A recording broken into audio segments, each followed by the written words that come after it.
5 kali sehari, setiap hari, lebih dari 1 miliar Muslim sujud kepada Allah. Seperti perintah Muhammad, Nabi mereka. Setiap hari, 5 kali sehari, mereka berkiblat ke batu hitam di kota suci Mekah dan tunduk pada agama Islam. Mereka sholat berjemaah di seluruh dunia untuk menunjukkan solidaritas sebagai umat Muslim. Muhammad adalah nabi mereka, Al-Quran kitab sucinya, dan Mekah kota suci mereka.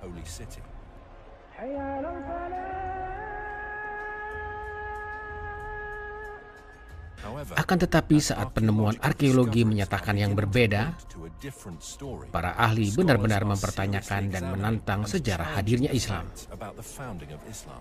Jika para ahli itu benar, bagaimana hal itu akan berpengaruh pada umat Muslim zaman sekarang? Saat ini kita memiliki berbagai teknologi yang tak tersedia dulu. Dengan teknologi modern, kita bisa menyusun ulang sejarah tahun-tahun awal Islam dan juga mengerti berbagai hal yang menjadi teka-teki selama ini. Di seluruh dunia, berbagai universitas, museum, perpustakaan memindai buku-buku dan tulisan-tulisan kuno dan memuatnya di internet agar bisa dibaca semua ilmuwan dan cendekiawan. Saat ini kita bisa memeriksa manuskrip kuno hanya dengan beberapa klik tombol mouse. Sekarang para akademis dan ahli-ahli amatiran dapat dengan cepat meneliti melalui satelit lokasi dan detail yang dulu hanya bisa dilakukan dengan usaha yang mahal dan sukar. Mereka juga bisa membagi informasi ke seluruh dunia lewat media sosial dan forum-forum akademis. Sekarang, untuk pertama kalinya, riset zaman baru tentang Islam mulai muncul. Kita bisa menyusun ulang apa yang terjadi di Arabia 1500 tahun yang lalu.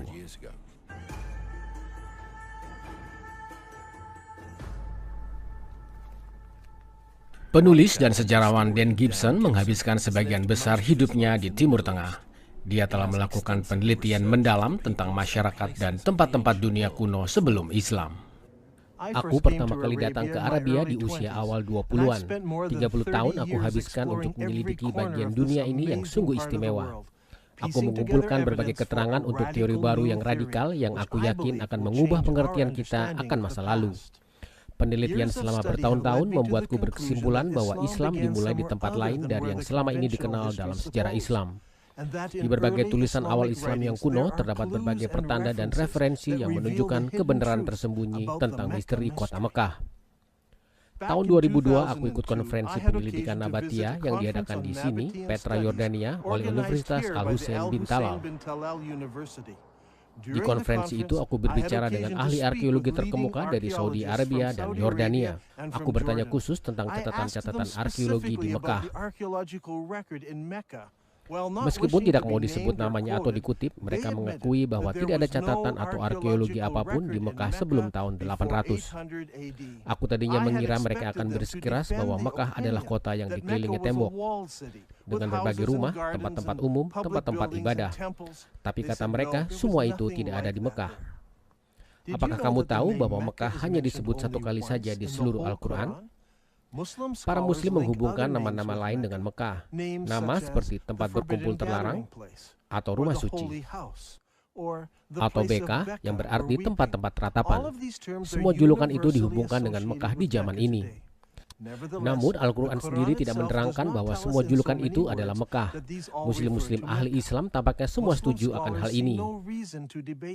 Tapi di tahun-tahun belakangan, sebagian ahli sejarah mulai bertanya-tanya. Mereka menyadari bahwa Mekah adalah tempat-tempat yang gersang, tandus, dan tidak terletak pada jalur dagang kafilah kuno. Orang-orang membayangkan para pedagang kafilah membawa barang-barang seperti rempah-rempah, kemenyan, dan barang-barang eksotis lainnya. Tapi menurut riset baru-baru ini, zaman Muhammad, barang-barang itu sudah tidak diperdagangkan lagi. Masyarakat Arab berdagang kulit dan baju. Dan ini bukanlah barang-barang yang bisa mencukupi kebutuhan kota besar, yang dijabarkan sebagai ibu dari segala kota dan pusat jalur perdagangan. Lihatlah peta ini, di manakah jalur-jalur perdagangan bersimpangan? Ada 3 tempat-tempat Arabia Utara yang bisa disebut sebagai pusat jalur perdagangan. Yang menarik, Mekah bahkan bukan tempat-tempat persinggahan, karena Mekah bahkan tidak terletak pada jalur dagang kafilah. Di film ini, kita akan menemukan mengapa tiada penemuan arkeologi apapun di Mekah di zaman Nabi Muhammad. Mengapa penjabaran tentang Mekah tidak sesuai dengan keadaan alamnya? Dan bagaimana perang saudara Muslim di zaman awal Islam telah mengubah fakta tentang Islam? Kalau umat Muslim di seluruh dunia percaya bahwa kota suci dan nabinya dulu hidup di Mekah, di Saudi Arabia, Dan Gibson yakin bahwa bukti-bukti menunjukkan hal yang sebaliknya. Sewaktu aku dulu mempelajari sejarah Arabia, aku menemukan bukti-bukti yang tak menunjuk ke Mekah, tapi ke arah Arabia Utara, tempat asal-usul Islam. Sampai sekarang, semua setuju bahwa Mekah adalah kota suci Islam. Setiap Muslim percaya bahwa kiblat sholat adalah ke Batu Hitam di Mekah. Tapi setelah riset bertahun-tahun dan penjelajahan di sepenanjung Arabia, aku punya pengertian baru yang radikal tentang sejarah Islam. Aku yakin bahwa dalam proses mengerti sejarah Islam, ada sebuah kesalahan yang mendasar. Ini bukan kesalahan yang sengaja dilakukan. Hanyalah salah mengerti akan apa yang terjadi di zaman awal Islam. Setelah itu, para penulis Islam memperbaiki apa yang mereka kira kesalahan tentang sejarah awal. Padahal, itulah yang benar. Apakah mungkin lebih dari 1 miliar umat Islam salah mengerti bagaimana dan di mana agama mereka dimulai? Jika benar begitu, apa dampaknya bukti ini kepada rata-rata umat Muslim yang ingin mengikuti perintah Nabi mereka Muhammad? Kita harus menyelidiki suatu masa dalam sejarah dan keadaannya yang hanya diketahui segelintir orang. Selama berabad-abad, sejarah dunia kuno dan kerajaan-kerajaan Timur Tengah terus dibahas. Tapi tak banyak yang mempelajari sejarah Arabia. Bukan hanya pihak Barat saja yang tak menyelidikinya, tapi orang-orang Arab sendiri juga tidak. Nabi Muhammad lahir di tahun 570 Masehi, di zaman dan tempat-tempat yang tak banyak dikenal orang zaman sekarang. Kakek dan ayahnya adalah pedagang Nabatia dan Muhammad sendiri menikah dengan wanita pedagang. Suatu hari saat Muhammad sedang semedi di sebuah gua, seorang malaikat datang. Malaikat itu mengajarkan kata-kata doa kepada Allah. Setelah itu istrinya meyakinkan Muhammad bahwa yang datang benar-benar malaikat dan bahwa ia dipanggil untuk jadi Nabi Tuhan. Semasa hidupnya, malaikat yang sama sering mengunjunginya. Dan setiap kali dia datang, ada wahyu baru. Wahyu-wahyu yang diterima Muhammad ini lalu dikumpulkan dan disusun dalam Al-Quran. Adel Ishamari belajar tentang Islam di perguruan tinggi Islam di Kuwait.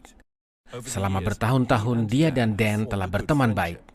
Mereka berdua sering berdiskusi secara mendalam tentang iman dan sejarah. Pesan Muhammad adalah hanya ada satu Tuhan dan Muhammad adalah Nabi terakhirnya. Hal ini membuat masyarakat Mekah marah karena mereka menyembah banyak Tuhan. Mereka menyembah banyak berhala, karena itulah mereka jadi marah.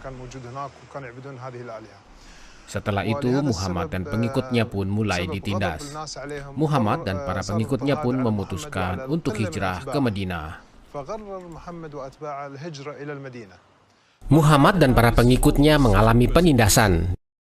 Dia dan beberapa pengikutnya lalu melarikan diri ke Madinah.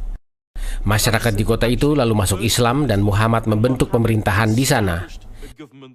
Kita justru bisa mengerti kalender Islam dimulai saat itu.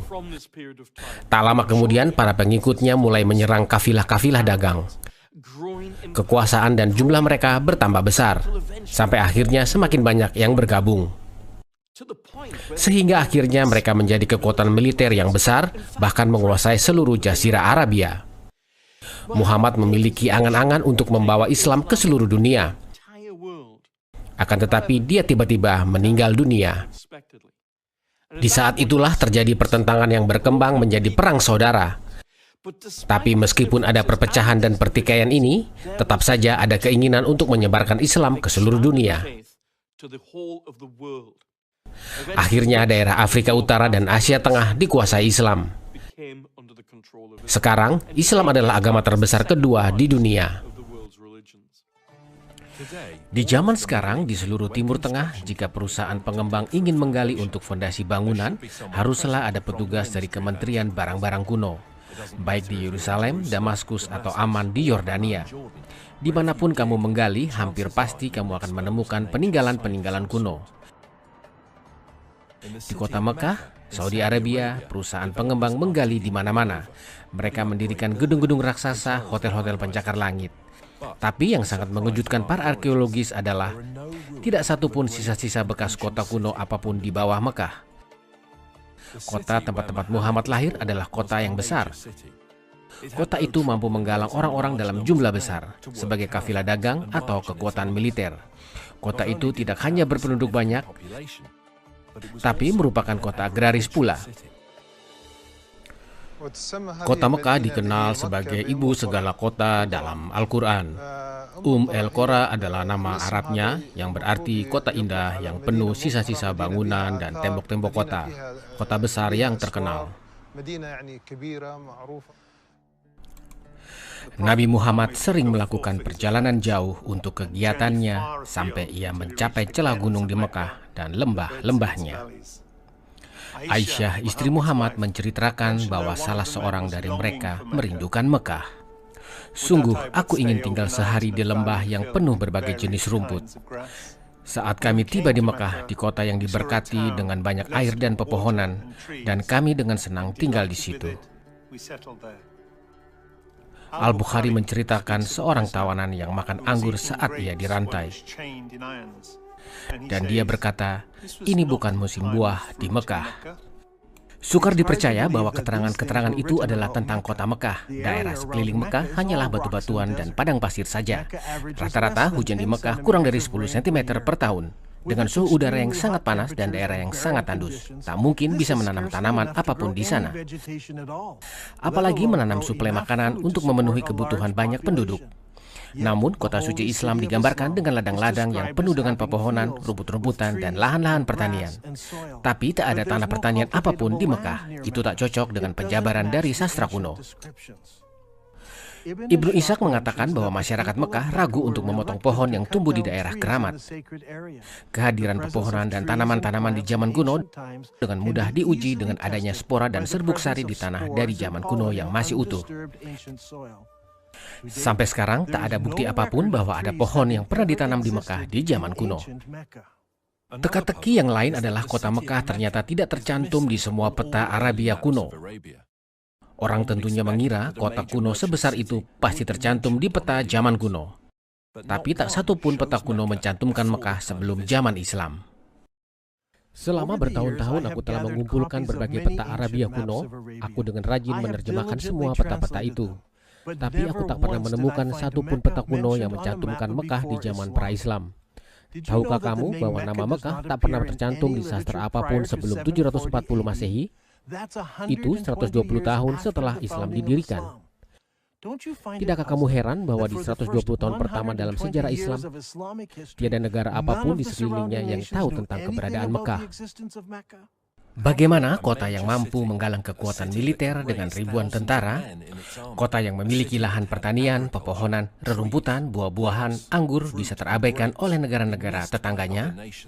Bagaimana mungkin bahwa kota besar dengan tembok-tembok, tempat-tempat ibadah, dan bangunan-bangunan umum tidak ditemukan pada catatan-catatan kuno negara-negara tetangganya, terutama jika itu adalah kota dagang yang melakukan perdagangan dengan semua negara tetangga. Dan yang paling membingungkan adalah ketika kita mengunjungi lokasi kota kuno itu, tidak ada peninggalan kuno arkeologi apapun di sana. Daerah itu bukanlah tempat-tempat yang penting, apalagi untuk jalur perdagangan. Banyak sejarawan zaman sekarang menyimpulkan sejarah berdirinya Islam hanya mitos. Sudah jelas ada perbedaan besar antara catatan sejarah Islam menurut Muslim dan apa yang ditemukan para arkeologis, sehingga kesimpulan mereka ambil adalah tulisan Muslim tentang sejarah Islam hanyalah mitos yang dikarang-karang. Dari riset selama bertahun-tahun, aku yakin bahwa catatan kuno tentang kota Mekah bukanlah mitos. Tapi catatan-catatan itu bercerita tentang tempat-tempat lain yang cocok dengan penjabarannya. Aku yakin Muhammad lahir dan dibesarkan di tempat lain, dan bahwa Muslim berkiblat ke arah yang salah saat mereka sholat. Menurut sejarah Islam yang diakui secara umum, Ka'bah adalah kuil utama di tengah kota Mekah dan merupakan pusat ziarah Arabia. Mempelajari ziarah sebelum Islam adalah awal riset yang baik. Menurut sejarawan Tabari, ada dua jenis ziarah, haji dan umroh, yaitu ziarah besar dan ziarah kecil. Kakek Muhammad dulu sering umroh sebelum zaman Islam. Umroh sebelum zaman Muhammad dilakukan di pusat ziarah Arabia, yang dikenal sebagai tempat-tempat berkumpul yang haram. Di tempat ini ada banyak berhala-berhala. Nama-nama ini telah ada sebelum zaman Islam. Muslim zaman sekarang masih menggunakan nama-nama yang sama. Nama-nama ini berasal dari luar dan bukan nama-nama Islami.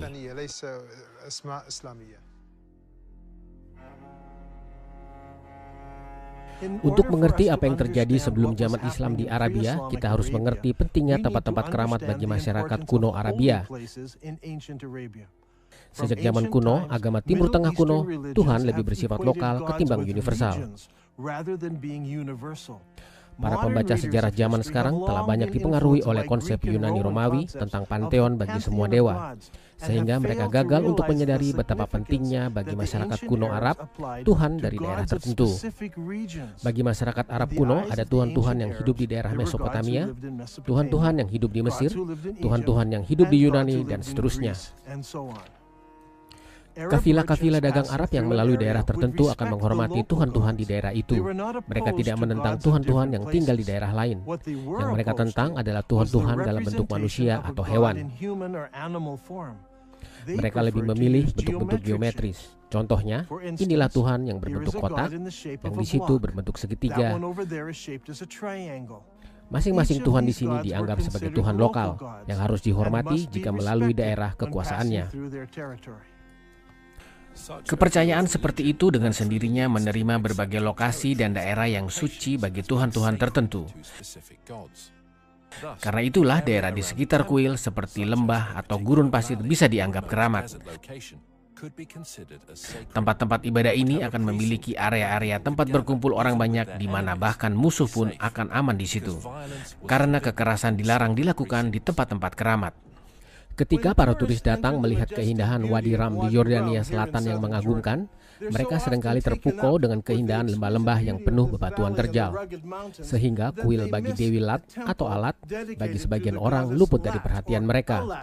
Kuil Nabatia ini punya daerah keramat yang terletak di depan kuil, dengan gunung-gunung yang mengelilingi kuil keramat itu. Sebelum zaman Islam, masyarakat Arab terbagi-bagi dalam berbagai kelompok. Mereka juga menyembah Tuhan yang berbeda-beda.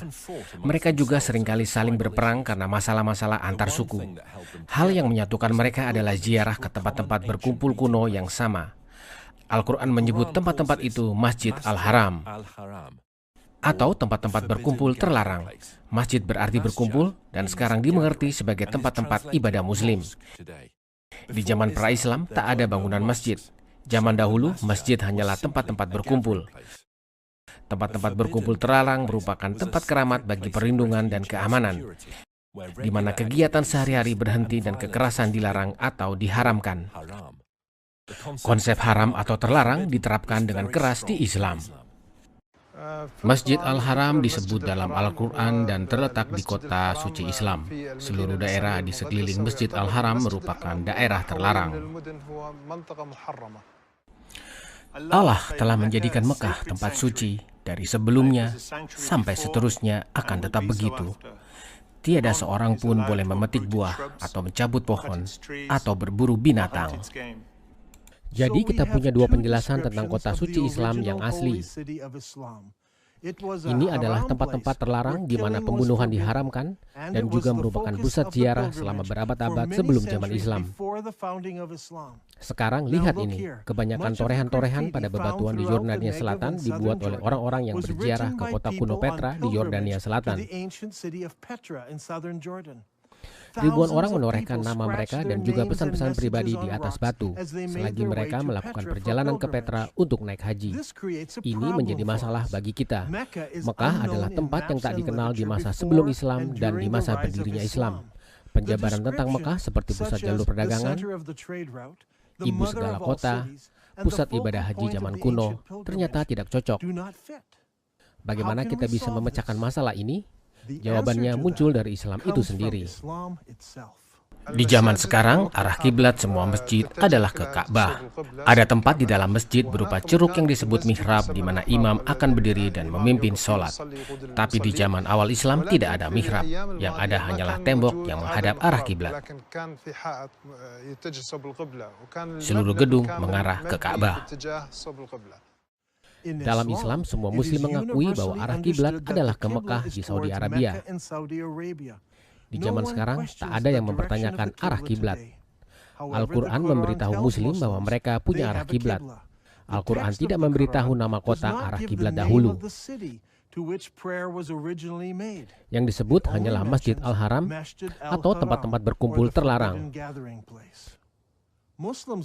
Umat muslim percaya bahwa dulu arah kiblat adalah ke Yerusalem. Menurut berbagai sumber literatur Islam, di tahun 6204 Masehi, Muhammad mengubah kiblat ke Mekah. Muhammad menyatakan ini di Al-Quran, surah 2 Al-Baqarah. Dan sungguh pemindahan kiblat itu terasa berat, kecuali bagi orang-orang yang telah diberi petunjuk oleh Allah. Dan Allah tidak akan menyia-nyiakan imanmu. Maka sungguh kami akan memalingkan kamu ke kiblat yang kamu sukai. Palingkanlah wajahmu ke arah Masjid Al-Haram. Dan di mana saja kamu berada, palingkanlah mukamu ke arahnya. Sebagai sejarawan bagi Jazirah Arabia, aku selalu ingin tahu arah kiblat yang pertama. Ke arah manakah Muhammad sholat sebelum arah kiblat dirubah? Apakah ke Suriah seperti yang diklaim sebagian orang, atau ke arah lainkah? Jika kita mengadakan penyelidikan ini 100 tahun yang lalu, maka dibutuhkan waktu yang sangat lama dan penelitian yang sukar. Kita harus menjelajahi dunia untuk mencari daerah-daerah kuno, untuk menemukan masjid-masjid tertua di dunia Islam. Sekarang, dalam waktu singkat, kita bisa melakukan apa yang dulu dibutuhkan waktu seumur hidup. Google Earth memungkinkan kita melihat suatu daerah dari angkasa. Situs-situs seperti ArcNet bisa menggabungkan riset yang dilakukan ratusan profesor dan mahasiswa. Kita bisa mengamati struktur bangunan dari berbagai kriteria. Pertama, kita pilih bangunan-bangunan Islam, pilih tanggalnya untuk membuat daftar yang kronologis, lalu tentukan kapan bangunan itu dibangun. Periksa arah kiblatnya dengan menggunakan Google Earth dan kumpulkan datanya untuk menemukan kapan arah kiblat berubah ke Mekah. Ini akan menghasilkan data yang kokoh untuk bisa kita teliti. Menentukan arah kiblat bukanlah ilmu pasti. Sebagian masjid-masjid kuno seperti yang ini tidak berbentuk persegi sempurna. Jadi peneliti harus menemukan tembok kiblat dan menarik garis tegak lurus dari tembok ini. Karena bangunan-bangunan zaman dulu tidaklah persegi, kita tidak bisa menggunakan tembok samping dan belakang. Ini adalah mihrab dari masjid kuno. Masyarakat Arab kuno menetapkan kiblat dengan menggunakan lokasi bintang-bintang dan mereka sangat tepat. Cara terbaik untuk menemukan arah kiblat adalah dengan mendatangi masjid itu dan menggunakan perangkat GPS yang tepat. Tidak semua masjid bisa dipakai untuk riset ini. Banyak dari masjid-masjid kuno itu yang telah dirombak total seiring berjalannya waktu. Perombakan bisa begitu menyeluruh sehingga tak mungkin lagi mengetahui kiblat yang asli. Meskipun begitu, beberapa masjid kuno masih bisa diamati. Contohnya Masjid Dua Kiblat di Madinah. Menurut sejarah Islam, di masjid inilah sahabat-sahabat Nabi yang melakukan sholat diperintahkan untuk mengubah arah kiblat. Karena itu mereka berpaling dan mulai sholat menghadap Mekah. Pertanyaannya adalah, ke arah manakah kiblat mula-mula? Umat muslim siap dengan jawaban mereka. Dulu mereka sholat menghadap Yerusalem. Sekarang Masjid Al-Qiblat Nain menghadap ke Mekah. Tapi di tahun 1987, masjid itu diruntuhkan seluruhnya agar bisa dibangun kembali. Di dalam proses pembangunan kembali, fondasi awal terungkap. Mereka menemukan bahwa bangunan itu dulu memiliki tembok kiblat yang menghadap utara. Dugaan umum adalah ke Yerusalem. Umat muslim percaya bahwa dahulu kiblat ke arah Yerusalem. Ada cara mudah untuk menguji klaim itu. Jika kita kunjungi masjid-masjid tertua yang pernah dibangun, dan jika kita bisa menentukan arah kiblat di masjid-masjid tersebut, maka kita bisa lihat alurnya di peta dan periksa apakah semua mengarah ke satu arah yang sama. Kita akan menemukan satu dari tiga hal berikut. Mereka semua mengarah ke arah yang berbeda-beda, mereka semua mengarah ke Yerusalem, atau mereka semua mengarah ke arah lain.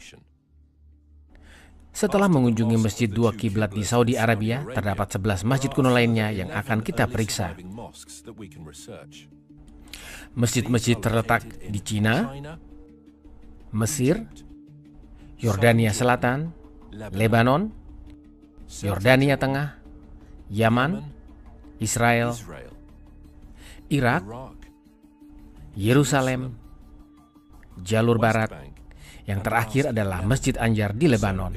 Maka jika kita tinjau menurut waktu pembangunannya, masjid kedua tertua yang masih ada terletak di Guangzhou, Cina.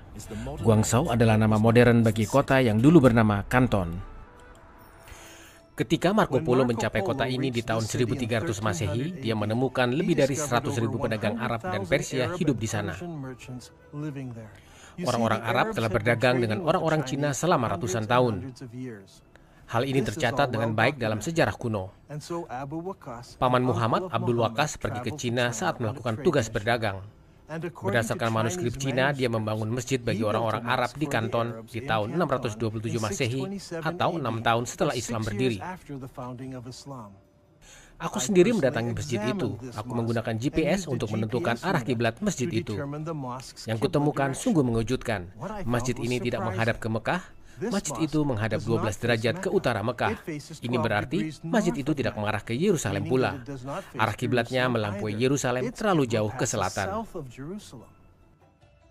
Masjid berikut, Masjid Fustat, dibangun di tahun 641, sekitar 20 tahun setelah Islam berdiri, di kota Fustat di luar kota Kairo. Masjid ini telah dibongkar, dibangun ulang, dan diperbesar beberapa kali.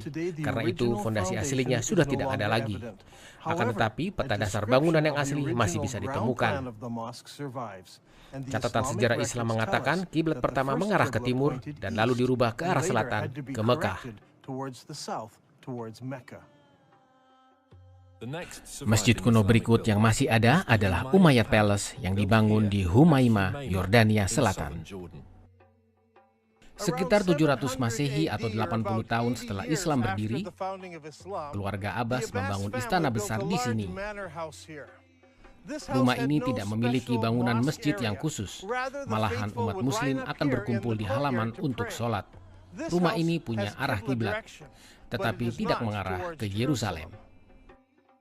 Tahun berikutnya, masjid lain dibangun di Baalbek, Lebanon. Perhatikan bahwa arah kiblatnya tidak mengarah ke Mekah. Setahun kemudian, dinasti Umayyad membangun masjid yang besar dan megah di sini, di Amman, Citadel, Yordania. Masjid ini mengarah ke selatan, tetapi Mekah ada di situ. 2 tahun setelah itu, di tahun 705 Masehi atau 80 tahun setelah Islam berdiri, umat muslim membangun masjid Sana yang megah di ibu kota negara Yaman. Meskipun tampaknya masjid ini mengarah ke arah Mekah, tapi sebenarnya menyimpang terlalu jauh ke barat dari Yerusalem. Tahun berikutnya, 706 Masehi, dinasti Umayyad membangun Masjid Kirbat Al-Minya, yang merupakan kompleks istana yang besar di Israel di pantai Galilea. Di kompleks istana ini ada ruangan khusus yang digunakan sebagai masjid. Berdasarkan tulisan di pintu gerbangnya, gedung ini dibangun 87 tahun setelah Islam berdiri oleh penguasa muslim bernama Al-Walid. Bangunan dan masjid ini tidak berkiblat ke Yerusalem. Di tahun yang sama, umat muslim juga membangun masjid Wasit di Irak. Awalnya, ahli-ahli arkeologi membuat klaim bahwa kiblat masjid itu ke Yerusalem. Tetapi penyelidikan selanjutnya menunjukkan bahwa kiblatnya ke sebelah selatan Yerusalem. Masjid berikut adalah Masjid Al-Aqsa di Yerusalem yang dibangun di tahun 706. Masjid ini bukan kubah sakrah, tapi masjid tua lain yang terletak di sebelah selatannya. Masjid itu sudah terletak di Yerusalem. Akan tetapi tetap memiliki kiblat yang tidak mengarah ke Mekah. Masjid berikutnya dibangun tahun 724 atau 103 tahun setelah Islam berdiri. Ini adalah Masjid Kirbat Al-Mafzar di dekat Yeriko di lembah Yordania. Masjid itu dibangun di akhir zaman dinasti Umayyad. Dengan melihat dina masjid, tampaklah bahwa masjid dan istana itu menghadap ke selatan, bukannya ke Mekah. Di tahun yang sama, sebuah masjid dibangun di Anjar, sekitar 58 km dari Beirut. Masjid ini dibangun di akhir zaman dinasti Umayyad. 30 tahun kemudian, gedung itu mulai runtuh dan akhirnya tidak dipakai lagi. Karena tidak pernah direnovasi, maka dengan mudah kita bisa melihat arah kiblatnya yang ternyata tidak mengarah ke Mekah atau Yerusalem.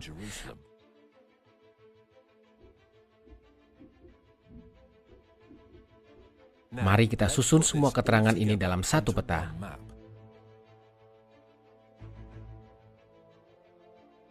Hasilnya sungguh mengejutkan. Selama 100 tahun setelah Islam berdiri, 100% dari semua masjid-masjid tertua yang masih tersisa yang kita temukan, semuanya menghadap ke satu titik di Yordania Selatan, bukannya ke Mekah.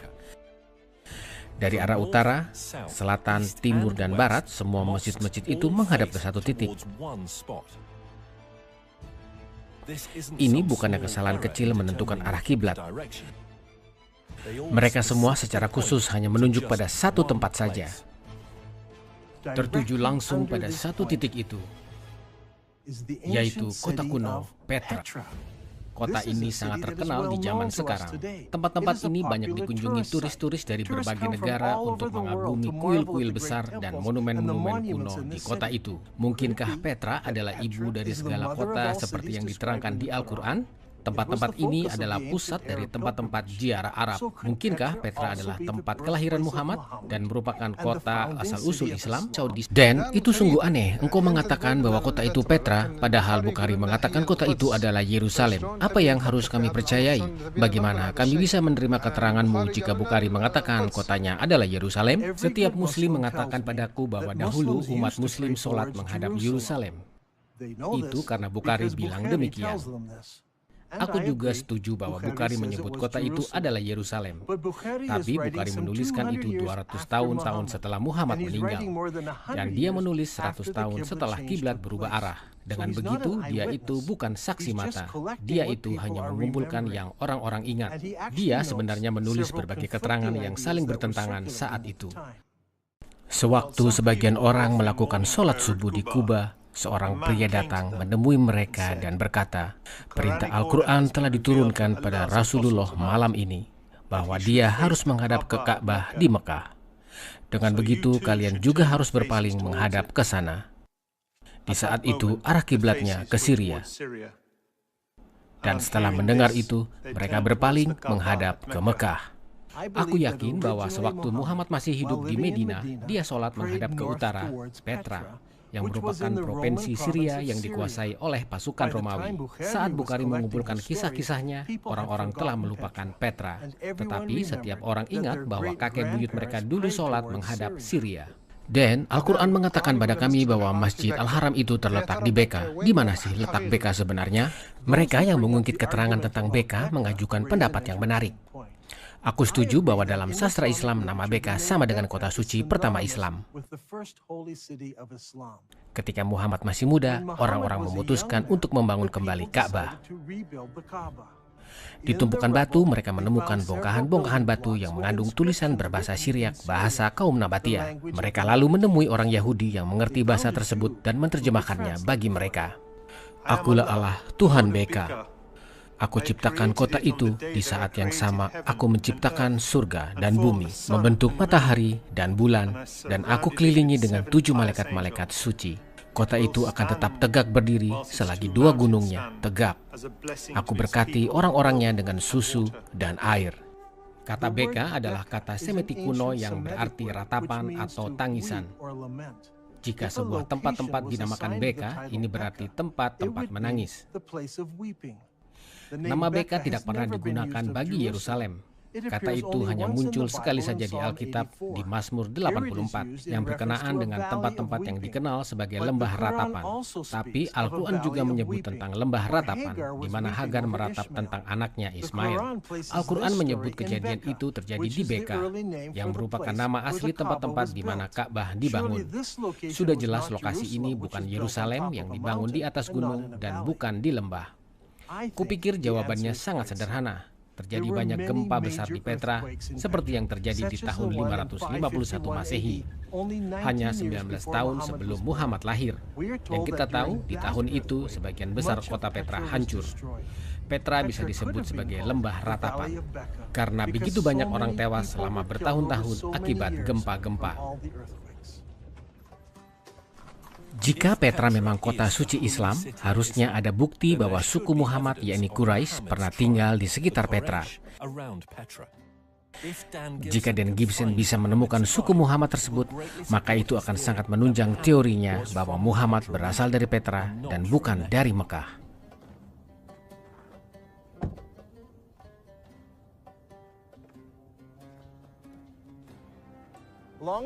Dahulu kala daerah ini bernama Hawa dan sekarang Homema.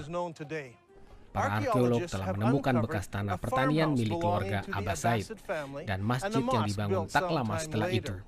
Ketika tentara Muslim dari Irak mengalahkan dinasti Umayyad di Damaskus, mereka ingin anggota keluarga Muhammad untuk mendukung dan mengesahkan pemberontakan mereka. Maka mereka datang ke sini, ke Homena, 27 mil dari Petra. Di kota inilah mereka menemukan keluarga Muhammad dan suku Quraisy. Mereka tidak pergi ke Mekah di Saudi Arabia atau ke Madinah. Mereka datang ke sini, ke Homema, 27 mil dari Petra. Disinilah tempat-tempat mereka menemukan suku Quraisy dan keluarga Muhammad, bukannya di Saudi Arabia. Sejauh ini kita temukan bahwa semua masjid tertua Islam berkiblat ke arah Petra di Syria. Tapi apakah cocok dengan penjelasan literatur Islam tentang kota suci Islam yang asli? Ada sebuah kisah yang disampaikan oleh semua penulis riwayat hidup Muhammad yang terawal. Kisah ini tentang Abdullah, ayah Muhammad. Suatu hari dia bekerja di ladangnya dan lalu dia pulang dengan tangan berlumuran tanah. Dia mengunjungi istrinya yang pertama dan mengatakan, "Tidurlah denganku." Istrinya tidak mau karena dia kotor. Karena itu dia keluar cuci tangan lalu mengunjungi istri keduanya, Aminah. Lalu Aminah hamil dan lahirlah Muhammad. Yang penting bagi kita adalah semua penulis sirah tertua memakai kata Arab yang sama untuk tanah yang melumuri tangan Abdullah, yakni tanah gembur atau berlumpur untuk pertanian. Masalahnya tak ada tanah yang bisa diolah jadi pertanian apapun di Mekah. Akan tetapi di Petra ada banyak air, tanah pertanian, dan pepohonan. Menurut para arkeolog, di Petra ada taman-taman pribadi dan taman-taman untuk umum. Juga akuaduk dan pipa-pipa keramik yang mengalirkan air ke kota. Para arkeolog juga menemukan pepohonan yang menghasilkan buah-buahan seperti anggur dan juga kebun-kebun di kota Petra kuno. Bahkan di zaman sekarang juga terdapat lahan-lahan pertanian antara Petra dan Al-Baida yang letaknya 5 km dari Petra. Dengan menyelidiki tanah dari zaman kuno, para ahli riset mengetahui bahwa 100 tahun yang lalu, bukit-bukit di sekitar Petra ditutupi pohon-pohon seperti oak, juniper, pistachio, dan karab. Kota suci tidak hanya punya berbagai jenis pohon pertanian, tetapi juga merupakan kota yang dikelilingi tembok. Ibnu Ishaq berkata, mereka mengepungnya saat dia berada pada satu sisi dari tembok-tembok Mekah. Ini sangat membingungkan karena Mekah tidak punya tembok kota apapun. Sebagian orang mengatakan bahwa ini mungkin adalah tembok-tembok rumah di Mekah. Tetapi Ibnu Ishaq dengan sangat jelas mengatakan tembok-tembok kota Mekah. Tetapi Mekah bukanlah kota yang dikelilingi tembok. Bagaimana dengan Petra? Petra dibangun di sebuah lembah. Di sekelilingnya ada pegunungan dengan berbagai tebingnya. Tebing-tebing itu bisa berfungsi seperti tembok. Masyarakat Petra membangun tembok dari satu tebing gunung ke tebing gunung lainnya, dari sisi lembah yang di sini dan juga pada sisi lembah yang di sana. Sehingga Petra memiliki tembok-tembok yang mengelilingi kota.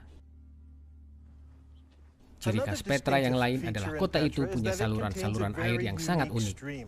Biasanya engkau punya sebuah lembah dengan gunung di sebelah kiri dan gunung lain di sebelah kanan, dan ada sungai yang mengalir di tengah lembah. Tapi di kasus ini di zaman dahulu terjadi gempa yang meretakkan gunung-gunung, sehingga ada retakan di bagian gunung itu, air mengalir melalui retakan itu, melalui lembah, lalu mengalir ke retakan gunung di sebelahnya. Kaum Nabatiyah membangun jalanan dari satu sisi gunung ke sisi lainnya, dan juga saluran air di sampingnya. Mari kita ke situ. Dalam Islam, salah satu kewajiban ibadah haji adalah berlari bolak-balik 7 kali di antara dua gunung bernama Marwah dan Safa. Menariknya, menurut Bukhari, Muhammad berlari di jalur anak sungai di antara dua gunung. Tetapi ada masalah, Safa dan Marwah hanyalah gundukan batu kecil sekarang. Sekarang gundukan batu itu terletak di dalam masjid. Di gambar kota Mekah kuno tidak ada jalur anak sungai di antara kedua gundukan batu itu. Tetapi di Petra, keterangan itu cocok sekali dari satu gunung ke gunung lainnya. Ada 4 jalan masuk ke lembah Petra. Karena Petra merupakan lembah, orang bisa masuk dari kedua ujung lembah. Di tahun penaklukan Mekah, sang Nabi masuk Mekah melalui bagian atasnya. Tapi ada cara lain untuk masuk Petra. Catatan kuno menerangkan bahwa orang bisa masuk atau keluar kota suci melalui retakan atau celah pada bebatuan. Dalam bahasa Arab itu disebut Itania. Al-Bukhari menyebutnya beberapa kali. Rasulullah sering masuk Mekah dari Tania tinggi dan meninggalkan Mekah dari Tania rendah.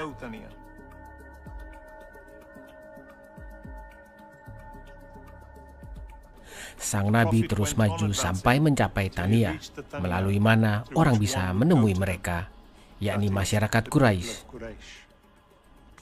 Ada 2 Tania untuk masuk Petra. Salah satunya adalah jalur sempit terkenal yang sering dilalui para turis untuk masuk kota. Jalur lainnya agak jauh di jalanan bertiang melewati ngare-ngare yang berliku-liku, hingga sampai ke daerah kosong bernama Wadi Araba di bawah Laut Mati. Petra juga memiliki banyak kuil. Di sini tampak sisa kuil yang dikenal sebagai singa-singa bersayap atau kuil Al-Uzza. Di belakangku adalah Kaser Al-Bentede atau kuil Dewa Dusara. Pegunungan pendek ini adalah tempat-tempat tinggal para dewa, dan di jantung gunung ada kuil Dewa El Dusara.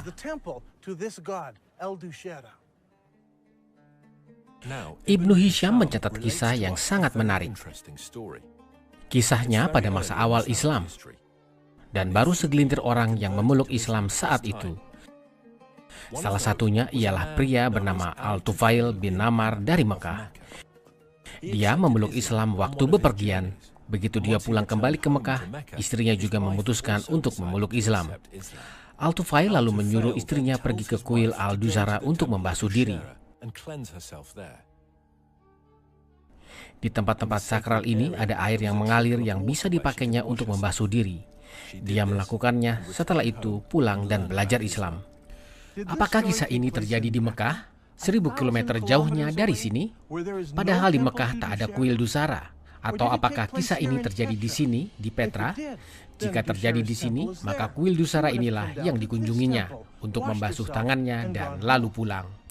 Apakah ada kuil Dusara di Mekah? Di Saudi Arabia? Tidak ada. Tiada kuil apapun di Mekah. Tiada retakan gunung. Tiada jalur anak sungai. Tiada tembok-tembok kota. Tiada rumput. Tiada pepohonan apapun di Mekah.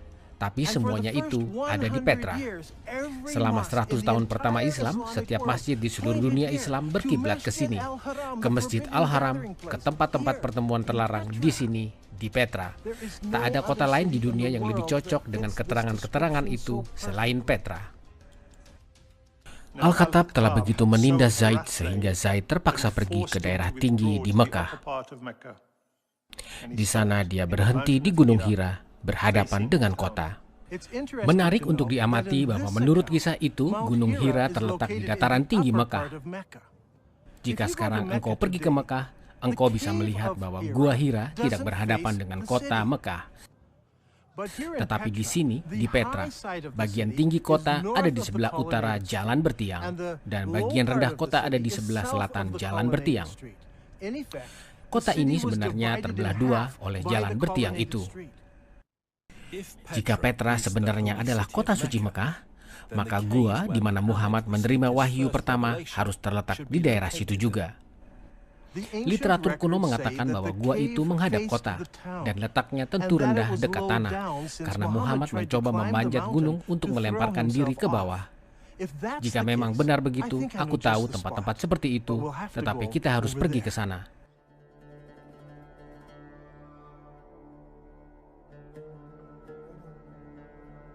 Di tempat-tempat seperti inilah kita temukan banyak dewa-dewa kotak.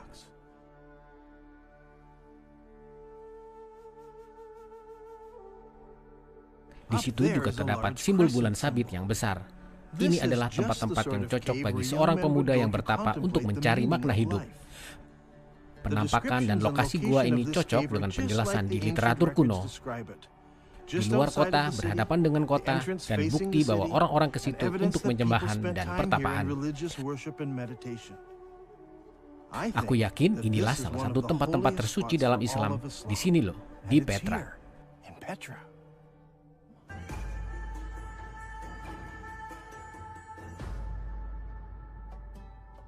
Al-Quran mengharuskan Muslim untuk berkiblat ke Masjid Al-Haram saat sholat. Masjid Al-Haram bukanlah sebuah gedung, lebih dari sekedar bangunan saja. Ini adalah daerah besar yang ditandai dengan batu-batu yang besar. Batu-batu ini menunjukkan batas sekeliling daerah yang haram. Pembunuhan apapun dilarang dalam daerah suci ini. Bahkan burung pun tidak boleh dibunuh. Batu apakah yang dibutuhkan untuk menandai daerah seperti itu? Jika hanya dengan tumpukan batu kecil, maka akan tersaru dengan bebatuan lainnya di padang pasir. Tandanya haruslah batu yang besar yang istimewa, sehingga siapapun tahu pasti bahwa itulah batas daerah keramat. Di Mekah zaman sekarang tidak ada batu penanda daerah keramat. Para sejarawan sejak dulu bingung seperti apa batu penanda daerah keramat itu. Mungkin batu penanda itu telah hilang atau mungkin tidak pernah ada di daerah itu. Jika Petra adalah kota suci Islam yang asli, maka tentu saja batu-batu penanda dan istimewa itu tidak akan ada di Mekah, tetapi ada di Petra. Ada ciri khas Petra yang sangat mempesona. Ketika turis datang ke kota ini, mereka melewati bebatuan kotak raksasa yang disebut sebagai batu jin. Sebutan ini diberikan oleh masyarakat Beduin yang tinggal di situ. Yang menarik adalah terdapat lebih dari 20 batu besar yang menandai daerah masuk ke kota ini. Mungkinkah batu-batu ini penanda batas daerah terlarang? Mungkin itulah sebabnya batu-batu kotak ini tidak terdapat di Mekah. Jika perkiraan itu benar, maka daerah terlarang atau Masjid Al-Haram harusnya terletak di sini. Dan jika memang begitu, maka Ka'bah juga harusnya terletak di sini juga. Tapi ternyata tidak, karena orang bernama Ibnu Zubair memindahkannya. Sejauh ini kita telah mempelajari arah kiblat Muslim yang awal. Seperti yang telah kita lihat, semua masjid yang didirikan di 100 tahun pertama di zaman Islam berkiblat ke Petra. Dengan menggunakan dua masjid di Citadel aman, Dan Gibson bisa memperkirakan kapan kiblat berubah. Adakah petunjuk kenapa arah kiblat berubah dalam literatur Islam? Jika kita melihat pada sejarah Islam di zaman itu, kita menemukan perang saudara dalam Islam yang kedua. Banyak perang terjadi di Islam. Ada beberapa perang saudara yang terjadi setelah kematian Muhammad. Karena itulah ada Muslim Syiah dan Muslim Sunni di zaman sekarang. Dinasti Umayyad adalah Sunni. Mereka menang perang dan berkuasa di Damaskus. Di zaman ini gubernur kota suci Islam adalah Abdullah bin Zubair. Dia saat itu sangat tidak senang. Menurut dia kota suci adalah kota terpenting di dalam Islam, ibu dari segala kota. Tapi para penguasa Umayyad memilih Damaskus sebagai ibu kota Islam yang baru. Selain itu banyak yang tak suka akan pertikaian dan korupsi yang terjadi di Damaskus. Di tahun 683 Masehi atau 64 tahun setelah berdirinya Islam, Ibnu Zubair memproklamirkan dirinya sebagai khalifah kota suci. Dan ini memulai terjadinya perang saudara Islamiyah yang kedua. Kekhalifahan Umayyad bereaksi keras, lalu mengirim tentara menyerang kota suci. Ibnu Zubair lalu melakukan hal yang sangat mengejutkan. Dia menghancurkan Ka'bah, kuil keramat Islam. Ibnu Zubair lalu menghancurkan tempat-tempat keramat Ka'bah sampai dia meratakannya dengan tanah. Dia lalu menggali fondasinya, lalu dia meletakkan Hajar Aswad di sebelahnya pada tabut di atas seuntai kain sutra. Bani Umayyad memerangi Ibnu Zubair dan sahabatnya. Tapi setelah 40 hari datang berita bahwa Khalifah Yazid ibnu Muawiyah di Damaskus telah wafat. Panglima-panglima perang Bani Umayyad mengatakan perang belum usai. Tapi mereka harus kembali ke Damaskus agar khalifah baru bisa ditetapkan. Sebagian keluarga Umayyad juga berada di medan perang itu, dan mereka menuntut kembali ke Damaskus dengan penjagaan seluruh tentara. Maka seluruh tentara meninggalkan kota suci. Masalah yang kita hadapi saat ini adalah ketidakcocokan waktu. Menurut catatan sejarah Islam, sangat jelas bahwa saat sang khalifah mati terbunuh, putranya yang berusia 13 tahun diangkat menjadi khalifah yang baru. Al-Tabari jilid 20 menyatakan secara spesifik bahwa putranya hanya berkuasa selama 40 hari setelah ayahnya wafat sebelum dia juga dibunuh. Saat itu pasukan tentara kembali ke Damaskus dari kota suci. Pasukan tentara yang lambat akan butuh banyak hari untuk mengarungi 1.400 km dari Mekah melalui gurun pasir, Saudi Arabia ke Damaskus, Suriah. Jika pasukan itu bergerak 32 km per hari, masih butuh 43 hari dari Mekah ke Damaskus. Jika engkau tambahkan waktu di saat utusan datang membawa berita, waktu yang dibutuhkan pasukan tentara untuk memutuskan pulang dan bersiap-siap berangkat, ditambah waktu 43 hari di perjalanan, pada akhirnya tidak cukup waktu. Mekah terlalu jauh dari Damaskus sehingga tidak masuk akal. Tetapi jika kota suci adalah Petra, maka jaraknya akan jadi sangat lebih pendek, 435 km. Masalah jarak ini menjadi wabah bagi sejarah Islam berkali-kali. Mekah di Saudi Arabia itu terlalu jauh letaknya untuk bisa masuk akal dalam sejarah awal Islam. Setelah tentara Bani Umayyad pergi, Ibnu Zubair punya waktu untuk membangun kembali pertahanannya dan bersiap menghadapi serangan pasukan Umayyad yang akan datang lagi. Aku ingin memperlihatkan sesuatu padamu. Ini adalah sebagian dari buku koleksi sejarah Islam oleh Al-Tabari. Al-Tabari berhasil mengumpulkan banyak data tentang apa yang terjadi di setiap tahun sejarah Islam. Dia menghabiskan satu bab atau bahkan dua bab untuk membahas setiap tahun. Tetapi sesuatu yang aneh lalu terjadi. Pertempuran di kota suci terjadi selama beberapa tahun. Tetapi tahun 70 Hijriah dalam sejarah Islam adalah tahun yang sangat penting. Al-Tabari menghabiskan 15 halaman untuk menerangkan tentang apa yang terjadi di tahun 69 Hijriah. Dan dia menghabiskan 27 halaman untuk menerangkan tentang apa yang terjadi di tahun 71. Tapi di manakah kisah tentang tahun 70? Lihatlah ini. Untuk tahun 70 dia hanya menulis beberapa baris kalimat saja. Apakah dia tidak menemukan lebih banyak data untuk tahun 70? Atau apakah editor di masa itu kemudian menyensor keterangan tentang tahun itu dari buku Tabari? Yang ditulis hanya beberapa kalimat saja, tetapi apa yang dicatatnya memberikan beberapa detail yang penting. Dikatakan bahwa Mus'ab Ibnu Zubair yang rupanya adalah saudara Abdullah Ibnu Zubair membawa pasukan ke kota suci. Apakah pasukan ini berupa peralatan militer? Bukan. Dikatakan dia membawa banyak kuda dan onta.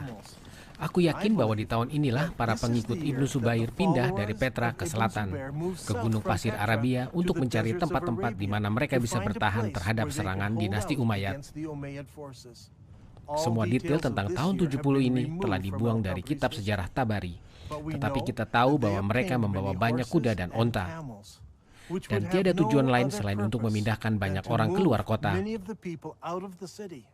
Kegiatan ini terus berlangsung sampai tahun berikutnya. Jadi, Ibnu Zubair memanfaatkan waktu jeda ini untuk melakukan proyek religius. Dia memutuskan untuk kembali membangun Ka'bah. Tapi Al-Tabari tidak memberitahu di manakah lokasi Ka'bah yang baru tersebut dibangun.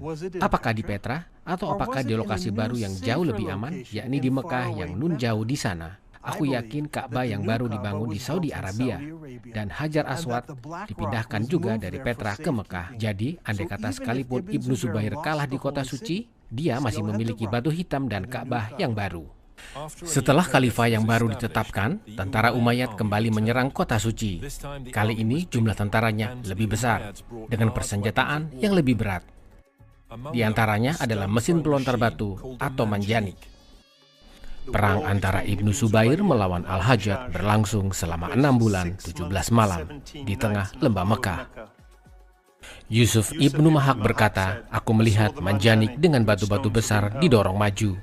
Langit menggelegar dan petir meledak, dan suara guntur dan petir lebih keras dari suara batu-batu, sehingga suara batu tidak terdengar."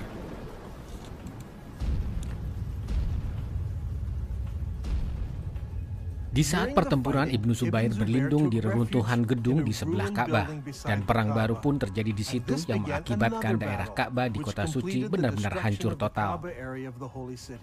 Akhirnya Ibnu Zubair kalah dalam peperangan itu. Tetapi kekalahan itu juga ditanggung oleh mereka yang tinggal di kota Madinah di Saudi Arabia dan Kufah di Irak. Aku yakin bahwa di saat itu dunia Islam sedang kacau balau. Apakah mereka harus sholat berkiblat ke Petra atau mereka harus sholat berkiblat ke Mekah? Kekhalifahan besar Islam terbagi dua. Awalnya penguasa Islam Bani Umayyad di Damaskus sholat berkiblat ke Petra. Tetapi mereka kalah perang dan bagian kekhalifahan dikuasai Bani Abbasid. Bani Abbasid mengarahkan kiblat ke Mekah. Di masa itulah kita mulai terlihat perubahan pada bangunan-bangunan masjid. Sebelum zaman itu, semua masjid mengarah ke Petra. Tetapi untuk pertama kalinya, masjid-masjid baru mulai mengarah ke Mekah di Saudi Arabia. Tetapi masalahnya masih tetap ada. Apa yang harus dilakukan dengan masjid-masjid yang lama? Masjid-masjid tua itu dibangun menghadap ke Petra. Di saat itulah, masjid-masjid mulai menggantungkan tanda pengumuman di tembok untuk menunjukkan arah kiblat untuk sholat. Dikatakan bahwa saat Utsman jadi khalifah, dia memerintahkan papan pengumuman dipasang di tembok masjid di Madinah. Hal ini dilakukan agar umat muslim bisa tahu arah kiblat dengan mudah ke Mekah. Nah, ini adalah perkembangan keadaan yang sangat menarik, karena sampai saat itu umat hanya perlu sholat menghadap tembok kiblat yang mengarah ke kota suci. Mengapa engkau perlu memasang tanda kiblat kecuali jika arah kiblat sudah diubah?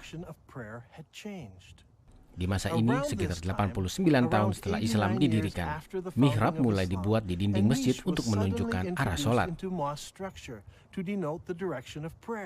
Mihrab ini juga dibangun di masjid-masjid yang lebih tua dan juga masjid-masjid yang baru dibangun.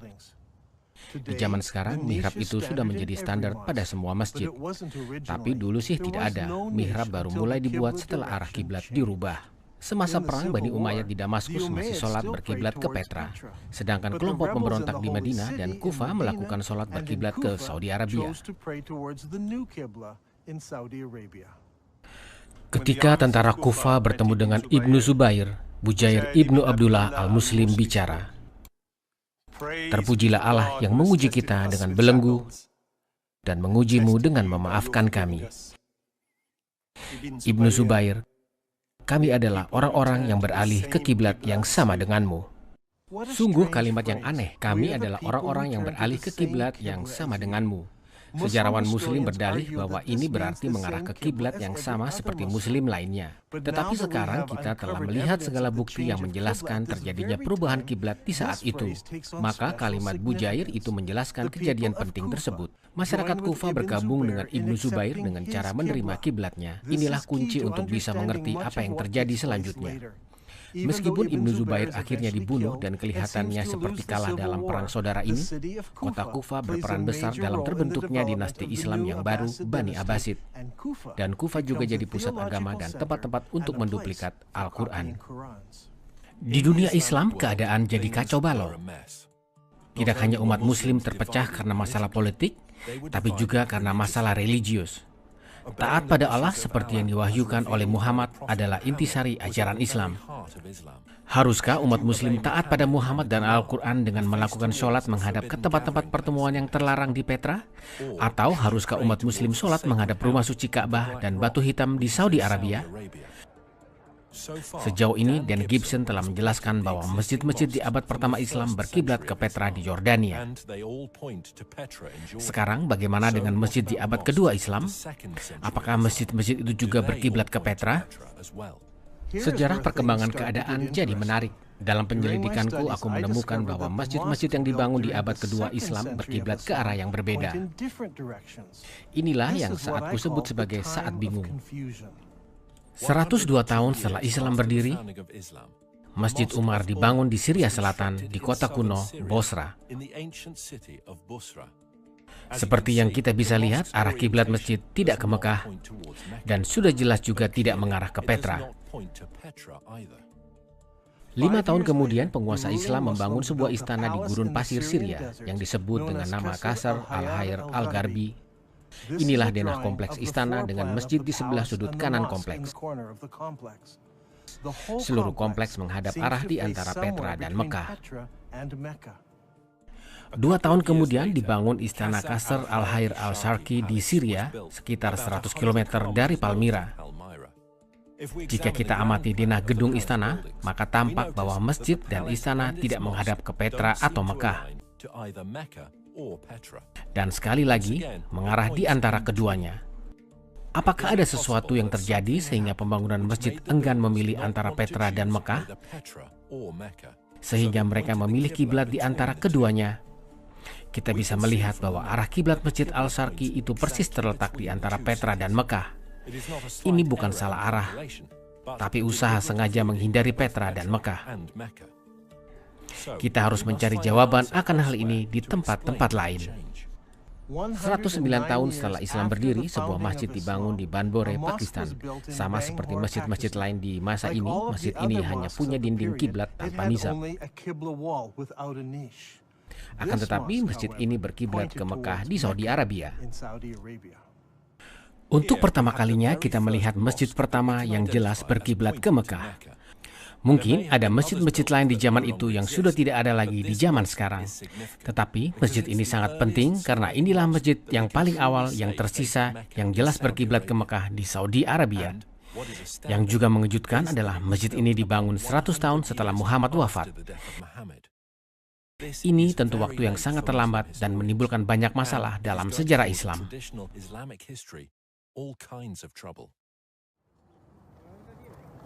Salah satu bangunan masjid terpenting yang kami selidiki adalah istana di daerah benteng kota Aman, Yordan. Bangunan istana Umayyad ini dibangun 122 tahun setelah Islam berdiri. Terdapat sebuah masjid tua dari Bani Umayyad di hadapan bangunan istana tersebut. Dan masjid ini mengarah ke Petra. Tetapi sewaktu mereka membangun istana di hadapannya, kiblat masjid di dalam istana ini mengarah ke Mekah. Ini sudah jelas menunjukkan perubahan kiblat yang terjadi dari masjid pertama di depan istana dan kemudian saat istana itu didirikan. Perubahan ini membantu kita menentukan bagaimana dan kapan perubahan kiblat terjadi. Ingatlah bahwa saat istana ini dibangun, nama kota Mekah untuk pertama kalinya muncul di berbagai literatur. Hal yang aneh bahwasanya Mekah tidak disebut selama bertahun-tahun setelah Islam berdiri, tidak di buku-buku literatur kuno maupun buku-buku Islam. Mekah baru disebut setelah perubahan kiblat terjadi. Orang-orang ingin tahu apakah alasannya. Keterangan perubahan kiblat seharusnya tercantum di buku-buku Islam dan sejarah-sejarah Islam, tapi tidak ada keterangan apapun kecuali bahwa arah kiblat berubah. Ini sangat aneh. Masjid besar lainnya dibangun sejauh 32 km dari sebelah selatan kota Aman, Yordania. Istana dan Masjid Musata yang dibangun di tahun 743 Masehi, seperti yang bisa kau lihat. Ini merupakan istana besar yang mempesona dari Bani Umayyad. Masjidnya terletak di sebelah selatan gedung istana menghadap ke Petra. Malah seluruh gedung menghadap ke arah Petra. Yang menarik dalam hal ini tampaknya sekarang Islam terpecah menjadi beberapa kelompok. Kelompok Umayyad yang tradisional membangun masjid dengan kiblat ke Petra. Tetapi kelompok Abbasid yang reformis membangun masjid dengan kiblat ke Mekah. Tetapi ada pula kelompok-kelompok lain yang tak mau berpihak pada Umayyad maupun Abbasid. Mereka juga tak mau memilih kiblat ke Petra atau Mekah. Di zaman inilah terjadi perubahan penting dalam sejarah Islam. Penguasa Bani Umayyad di Damaskus dikalahkan oleh Bani Abbasid dari Kufa. Di tahun 754, Khalifah baru yang bernama Al-Mansur memerintahkan pembangunan ibu kota baru di daerah selatan, yaitu di Baghdad, Irak. Kota baru ini disusun dengan desain yang unik dan mencengangkan, tidak seperti pola kota serampangan yang umum di Timur Tengah. Kota ini dibangun dengan pola melingkar. Penata kota mendatangi daerah baru dan menabur abu untuk menggambar denah kota. Kota yang selesai dibangun di tahun 767 Masehi itu memiliki diameter seluas 2 km. Seperti yang bisa kau lihat di gambar berikut, masjid kota tidak punya mihrab. Untuk menunjukkan arah sholat, mihrab baru dibangun di masa berikutnya. Satu tembok dibuktikan sebagai arah kiblat yang mengarah ke Mekah. Sejak itu semua masjid berkiblat ke Mekah berdasarkan perintah penguasa dari Bani Abbasid. Jika semua ini benar, Nabi Muhammad dan keempat khalifah teladan dan penerusnya dari kekhalifahan Bani Umayyad yang memerintah dari Damaskus, semuanya sholat berkiblat ke Petra. Tapi di akhir kekuasaan Bani Umayyad terjadi sesuatu yang membuat para pembangun merubah arah masjid-masjid yang mereka bangun. Sebagian masjid berkiblat ke Petra, sebagian lagi ke Mekah, dan sebagian lagi memutuskan untuk jadi netral saja dan mengarah di antara keduanya.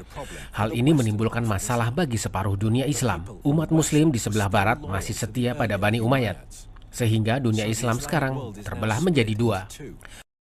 Bani Abbasid di Irak menguasai bagian timur kekhalifahan, sedangkan Bani Umayyad menguasai Afrika Utara dan Spanyol.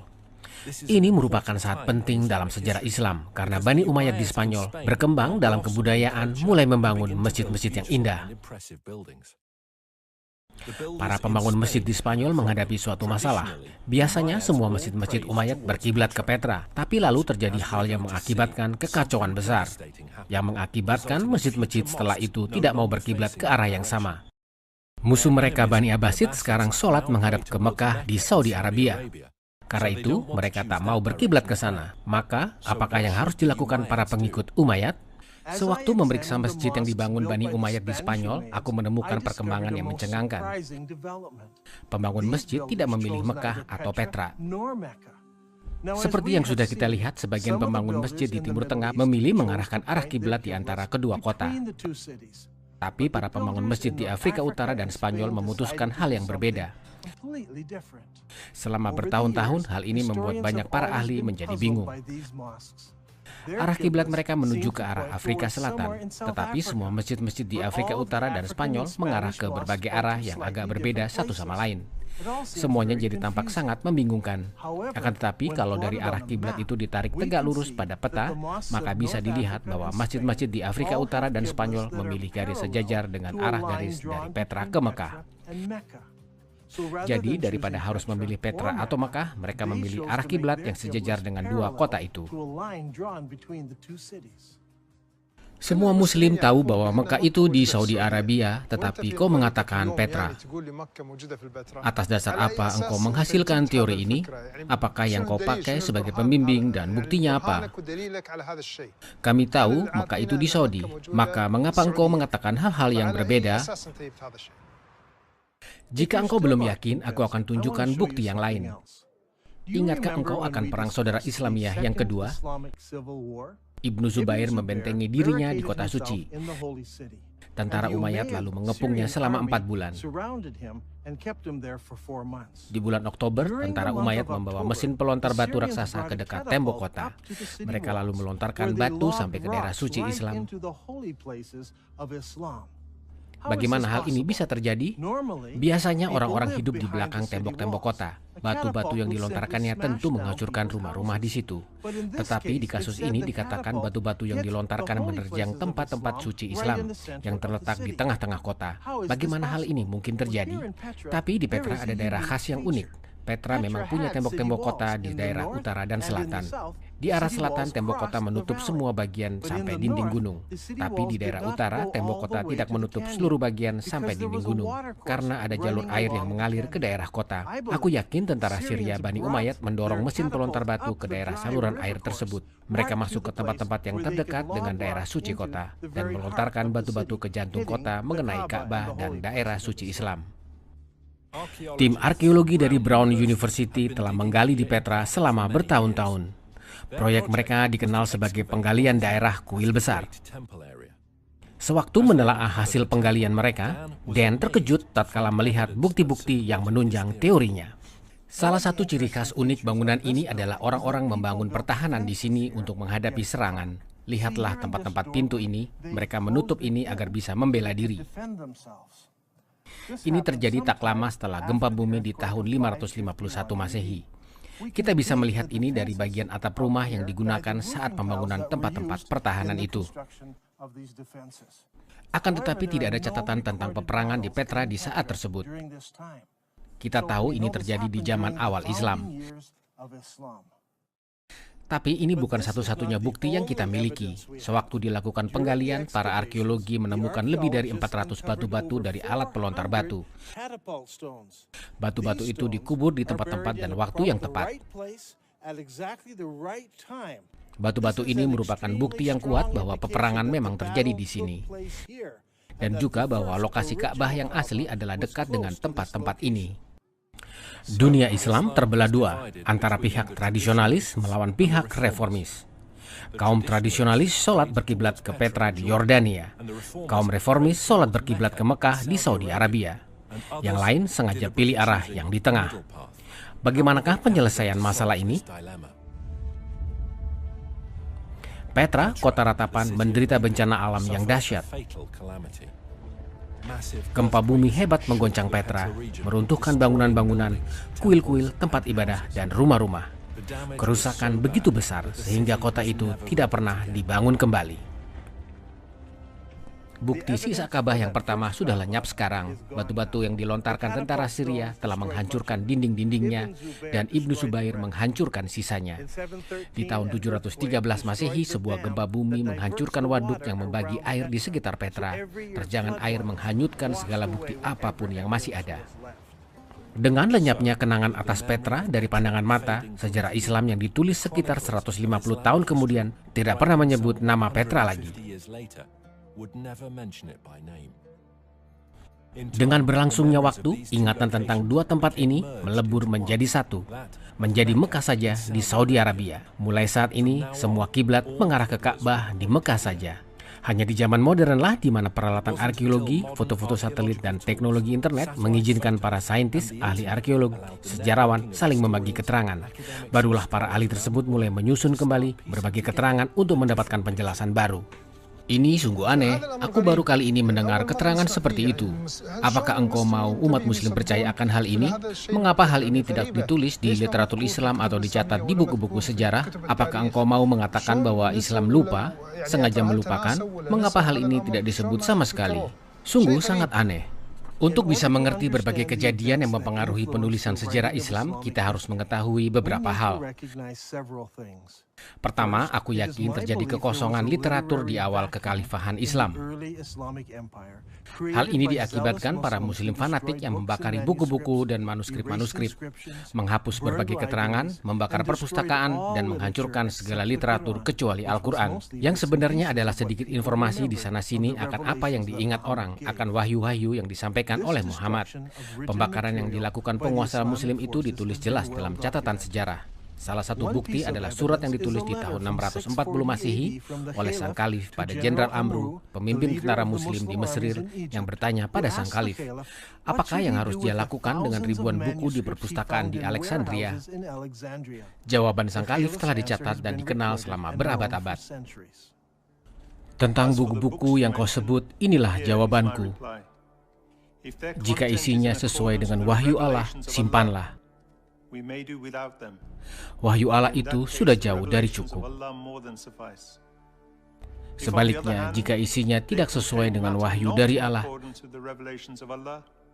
tak ada gunanya disimpan. Bakar saja. Penulis Muslim Ibnu Al-Kifti menulis bahwa buku-buku itu disebarkan pada tempat-tempat permandian di Alexandria. Buku-buku itu dibakar untuk menyalakan kompor untuk menghangatkan air mandi. Dikatakan bahwa dibutuhkan waktu 6 bulan untuk membakar semua buku yang berjumlah besar.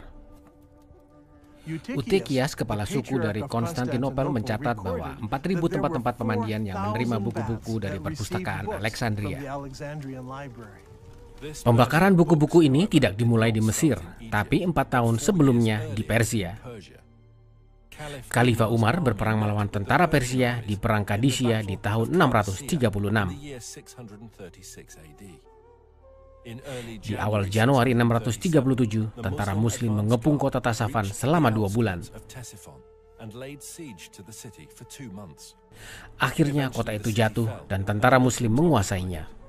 Dalam penyerangan, istana dan perpustakaan Tasafan dengan sengaja dibakar. Pada akhirnya, satu-satunya buku yang selamat di Arabia hanyalah Al-Quran saja. Jika kita membahas sejarah Al-Quran, para sejarawan kebingungan. Tampaknya kebanyakan isi Al-Quran disampaikan melalui oral dan bukan tulisan. Meskipun orang Arab bisa menghafal dengan baik, bahkan hafal seluruh Al-Quran, keutuhan keterangan dari tradisi oral punya beberapa kelemahan. Pertama, daya orang yang hafal ayat Al-Quran haruslah sempurna. Dan kasus Al-Quran telah terjadi pertentangan tentang bagaimana pengucapannya, bagian mana yang harus atau tidak harus dimasukkan dalam Al-Quran. Kedua, masalah yang timbul saat penyampaian ayat-ayat Al-Quran dari seorang ahli Al-Quran kepada orang yang kurang berpengetahuan. Dalam kasus Al-Quran, para pengingat Al-Quran adalah juga tentara-tentara Islam yang suka berperang dan banyak dari mereka yang mati dalam perang. Pengetahuan mereka tentang Al-Quran juga ikut hilang bersama nyawa mereka. Hal ini nampak jelas di Perang Yamama, di mana disebut 450 Muslim yang hafal Al-Quran dibunuh. Hudzaifah bin Al-Yaman datang pada Utsman di saat masyarakat Damaskus dan masyarakat Irak berperang melawan masyarakat Armenia dan Azerbaijan. Hudzaifah khawatir karena para Muslim Damaskus dan Irak bersengketa tentang pelafalan Al-Quran. Maka dia berkata pada Utsman, "Wahai ketua Muslim, selamatkan negeri ini sebelum mereka berkelahi tentang wahyu ilahi." Maka Utsman mengirim pesan ke Hafsah, memintanya mengirim manuskrip Al-Quran agar kita bisa menyalin Al-Quran dalam duplikat-duplikat yang sempurna dan mengembalikan Al-Quran yang asli padamu. Hafsah lalu mengirim Al-Quran miliknya, sekelompok orang lalu duduk bersama dan menyalin Al-Quran tersebut. Utsman berkata pada 3 orang juru tulis Quraisy, "Jika engkau tidak setuju, tulis saja dalam dialek Quraisy, karena Al-Quran diwahyukan dalam bahasa mereka." Setelah beberapa duplikat Al-Quran dibuat, Utsman mengembalikan Al-Quran yang asli pada Hafsah. Utsman lalu mengirim 1 duplikat Al-Quran pada setiap provinsi Islam. Dia memerintahkan Al-Quran versi lainnya, baik berupa pecahan saja atau seluruh buku, dibakar semua. Maka pembakaran buku pun terus dilakukan. Sekarang bahkan Al-Quran pun dibakar. Tapi hal ini tidak menghentikan perdebatan akan apa yang harus dan tidak boleh dimasukkan dalam Al-Quran. Saat Al-Quran baru tiba di berbagai provinsi, orang-orang mempertentangkan isi Al-Quran ini. Sa'id Ibnu Thabit berkata, ayat dari surat Azab telah hilang saat kami menulis ulang Al-Quran. Aku dulu sering mendengar Rasulullah melafalkannya. Lalu kami mencarinya dan menemukannya pada Husain Ibnu Tabib Al-Ansari. 6 atau 5 duplikat Al-Quran itu sekarang adalah satu-satunya Al-Quran yang ada di seluruh kekhalifahan Islam. Utsman memerintahkan pembakaran Al-Quran versi lainnya. Dia mencoba membakar semua Al-Quran lainnya, kecuali yang disimpan oleh pemimpin-pemimpin provinsi. Awalnya Muslim membakar semua buku non-Islamia, kemudian Muslim juga membakar semua buku Al-Quran yang ada, kecuali 5 atau 6 duplikat Al-Quran. Ingatlah bahwa kekhalifahan Islam saat itu tersebar dari Samudra Atlantis ke Timur Tengah sampai Afghanistan. Dan hanya tersedia 5 atau 6 duplikat Al-Quran saja bagi daerah yang luasnya jutaan kilometer itu. Inilah yang kumaksud saat aku mengatakan kekosongan literatur. Bertahun-tahun kemudian setelah Bani Abbasid menguasai kekhalifahan Islam, mereka menyadari kekosongan literatur ini. Lalu mereka berusaha memperbaikinya. Masalahnya adalah mereka lebih tertarik menghasilkan sejarah Islam versi Abbasid.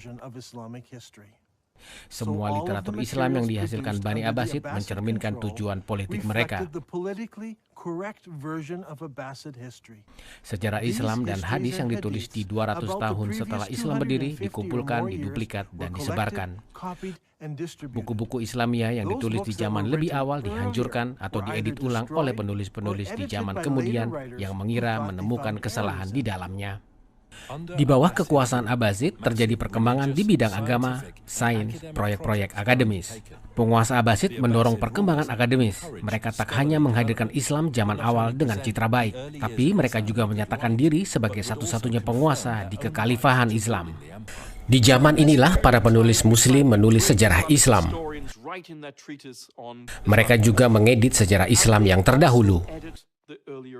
Contohnya, kita sekarang tidak punya riwayat hidup Muhammad yang asli dari Ibnu Ishaq.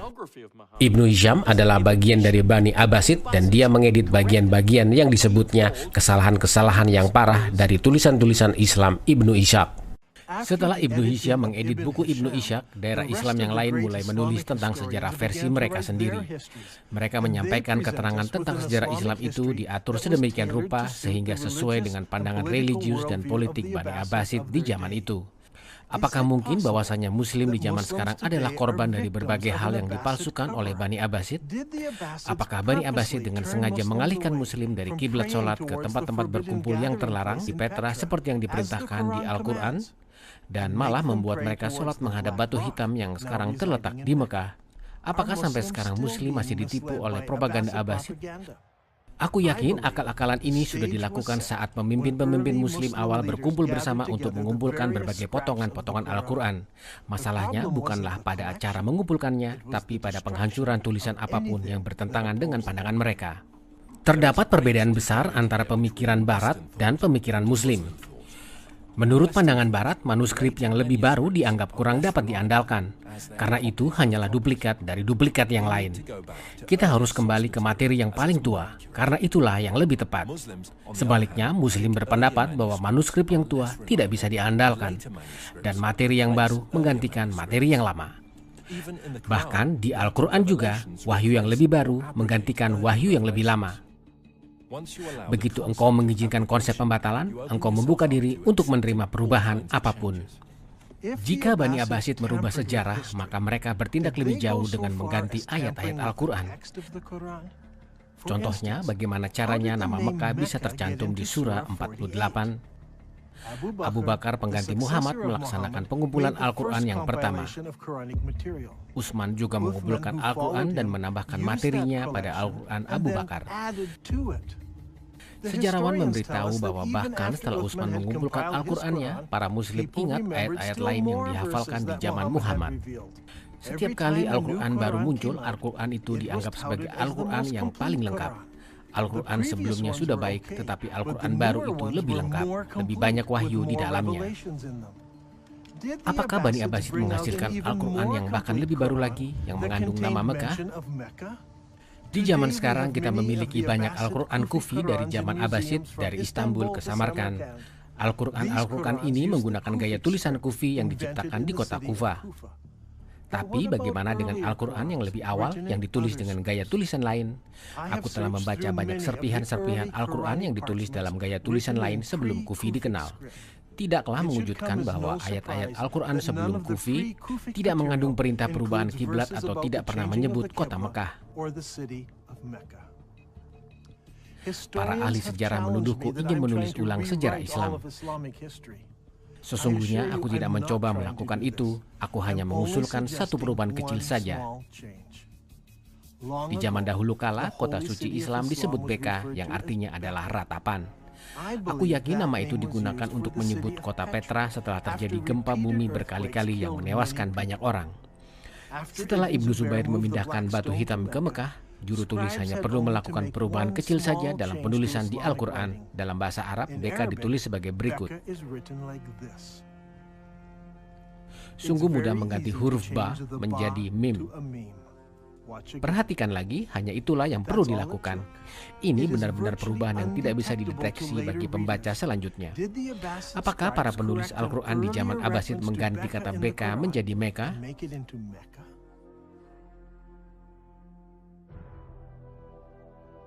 Aku yakin bahwa semua bukti menunjukkan pada Petra sebagai kota suci Beka, yang merupakan tempat-tempat asal-usul Islam. Semua masjid di abad pertama Islam berkiblat ke Masjid Al-Haram di Petra. Semua penjabaran daerah kota suci cocok dengan keadaan lapangan di Petra dan bukan di Mekah.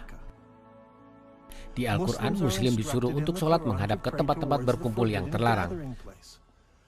Al-Quran tak mengatakan apapun tentang batu hitam.